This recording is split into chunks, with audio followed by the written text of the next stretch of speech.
ಎಲ್ಲರಿಗೂ ನಮಸ್ತೆ. Welcome to Samruddhi silk house. ಇದೆಲ್ಲ ನಿಮಗೆ ಸಿಗ್ತಾ ಇದೆ 650ಕ್ಕೆ. ಇದೆಲ್ಲ ಪ್ರೀಮಿಯಂ ಡೋಲಾ ಕಂಟ್ರಿ ವಿತ್ ಬೆಂಟೆಕ್ಸ್ ಬಾರ್ಡರ್. ಈಗ ನೋಡಿ, ಇದೆಲ್ಲ ಹೊಸ ಕಲೆಕ್ಷನ್ಸ್. ತುಂಬಾ ಸ್ಯಾರಿಗೆ ಬೆಂಟೆಕ್ಸ್ ಬಾರ್ಡರ್ ಬರೀ ಕ್ರೇಪ್ ಅಲ್ಲಿ ನೋಡ್ತಾ ಇದ್ವಿ, ಈಗ ಡೋಲಾ ಸಿಲ್ಕ್ ಅಲ್ಲಿ ಬಂದ್ಬಿಟ್ಟಿದೆ. ತುಂಬಾ ಚೆನ್ನಾಗಿದೆ ಕಂಡ್ರೆ. ಹಾಗೆ ಪಲ್ಲು ನೋಡಿ, ಪಲ್ಲು ತುಂಬಾ ಚೆನ್ನಾಗಿದೆ. ಬ್ಲೌಸ್ ಕೂಡ ತುಂಬಾನೇ ಚೆನ್ನಾಗಿ ಬಂದಿದೆ ನೋಡಿ.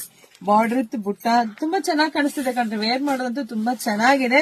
ಸೊ ಮತ್ತೆ ಇದ್ರಲ್ಲಿ ಕಲರ್ಸ್ ಇದನ್ನ ನೋಡ್ತಾ ಹೋಗಿ. ಮತ್ತೊಮ್ಮೆ ಪ್ರೈಸ್ 650 ರೂಪಾಯಿ. ನೋಡ್ತಾ ಹೋಗಿ. ಯಾರಿಗೆಲ್ಲ ಯಾವ ಕಲರ್ ಬೇಕು ನೋಡಿ ಸ್ಕ್ರೀನ್ ಶಾಟ್ ತೆಗೆದು ವಾಟ್ಸ್ಆಪ್ ಇಂದ ಬುಕಿಂಗ್ ಮಾಡ್ಕೊಳ್ಳಿ. ನಮ್ದು ಆನ್ಲೈನ್ ಪೇಮೆಂಟ್ ಇರುತ್ತೆ, ಕ್ಯಾಶ್ ಆನ್ ಡೆಲಿವರಿ ಇರೋದಿಲ್ಲ. ಇಲ್ಲ ಅಂದ್ರೆ ನೀವು ಶಾಪಿಗೆ ಕೂಡ ವಿಸಿಟ್ ಮಾಡಬಹುದು. ಈಗೀಗ ಪೇಜ್ ಫಾಲೋ ಮಾಡಿದ್ರೆ ಸ್ವಲ್ಪ ಭಯ, ಮೇಡಮ್ ಕಳಿಸ್ತೀರಾ ಇಲ್ವಾ, ದುಡ್ಡು ಹಾಕಿ ಕೆಲವು ಕಡೆ ಎಲ್ಲ ಮೋಸ ಹೋಗಿದೀವಿ ಅಂತ ಪಾಪ ಹೇಳ್ತಿದ್ದಾರೆ. ಸೊ ಯಾರು ಭಯ ಪಡೋ ಅವಶ್ಯಕತೆ ಇಲ್ಲ ಕಣ್ರಿ. ನಾವು ಕನ್ನಡದ ಹೆಣ್ಮಗಳೇ, ನಾವು ಹಳ್ಳಿ ಹೆಣ್ಮಗಳೇನೆ. ಸೊ ಇದೆಲ್ಲ ಒಂದ್ ಒಳ್ಳೆ ಹೋಲ್ಸೇಲ್ ಪ್ರೈಸ್ ಕೊಡ್ಬೇಕು ಅಂತಾನೆ ನಾವಿಷ್ಟು ಬೆಸ್ಟ್ ಪ್ರೈಸ್ ಕೊಡ್ತಾ ಇರೋದು. ಸೊ ಚಿಂತೆ ಮಾಡ್ಬೇಡಿ, ಬುಕಿಂಗ್ ಮಾಡ್ಕೊಳ್ಳಿ, ಶೇರ್ ಮಾಡಿ, ಲೈಕ್ ಮಾಡಿ, ಪೇಜ್ ಫಾಲೋ ಮಾಡ್ಕೊಳ್ರಿ. Thank you.